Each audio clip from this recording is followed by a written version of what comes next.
এই বইটির মূল ধারণা হল লেখা শুধুমাত্র চিন্তা প্রকাশের একটি মাধ্যম নয়, বরং এটি মানুষের মানসিক গঠন, আবেগ নিয়ন্ত্রণ এবং ব্যক্তিগত পরিচয় গঠনের একটি গভীর মনস্তাত্ত্বিক প্রক্রিয়া।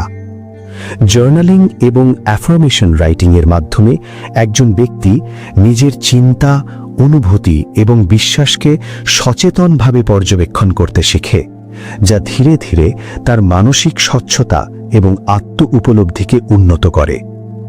বইটি ব্যাখ্যা করে যে আধুনিক জীবনে মানুষের মন অতিরিক্ত তথ্য ও উদ্দীপনায় ভরে থাকলেও সেই অভিজ্ঞতাগুলো যথাযথভাবে প্রক্রিয়াজাত হয় না। ফলে চিন্তা ও আবেগ জমে গিয়ে মানসিক বিভ্রান্তি ও চাপ তৈরি করে।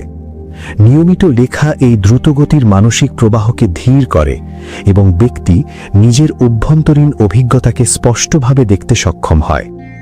জার্নালিং একটি মানসিক আয়নার মতো কাজ করে। যখন চিন্তাগুলো শুধু মনে থাকে তখন সেগুলো ভারী ও নিয়ন্ত্রণহীন মনে হয়, কিন্তু লিখে ফেললে ব্যক্তি চিন্তা এবং চিন্তাকারীর মধ্যে দূরত্ব তৈরি করতে পারে।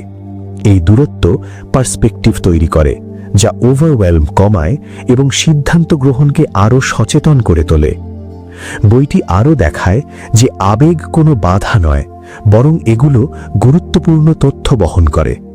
রাইটিং আবেগকে দমন না করে ভাষার মাধ্যমে প্রকাশের সুযোগ দেয়, ফলে ইমোশনাল ইন্টেন্সিটি কমে এবং ইমোশনাল রেগুলেশন শক্তিশালী হয়। যখন মানুষ তার অনুভূতিকে নাম দিতে শেখে, তখন মস্তিষ্ক প্রতিক্রিয়াশীল অবস্থা থেকে চিন্তাশীল অবস্থায় স্থানান্তরিত হয়। রিফ্লেক্টিভ জার্নালিং ব্যক্তিকে শুধুমাত্র ঘটনা লেখার বাইরে গিয়ে তার অর্থ বোঝার ক্ষমতা দেয়। এটি সেলফ অ্যাওয়ারনেস তৈরি করে এবং আচরণগত প্যাটার্ন শনাক্ত করতে সাহায্য করে।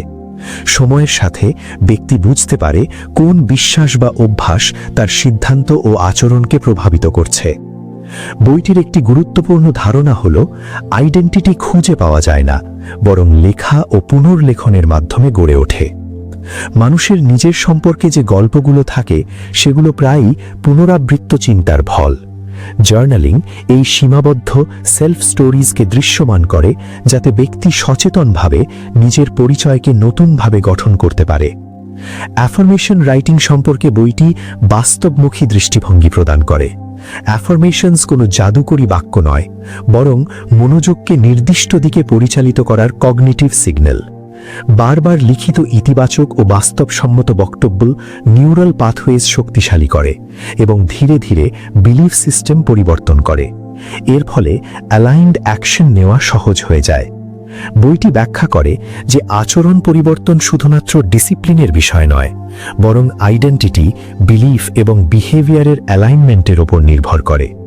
লেখা অভ্যন্তরীণ দ্বন্দ্বকে সামনে আনে এবং সাইকোলজিক্যাল ফ্রিকশন কমায়, যার ফলে সাস্টেইনেবল হ্যাবিট তৈরি হয়।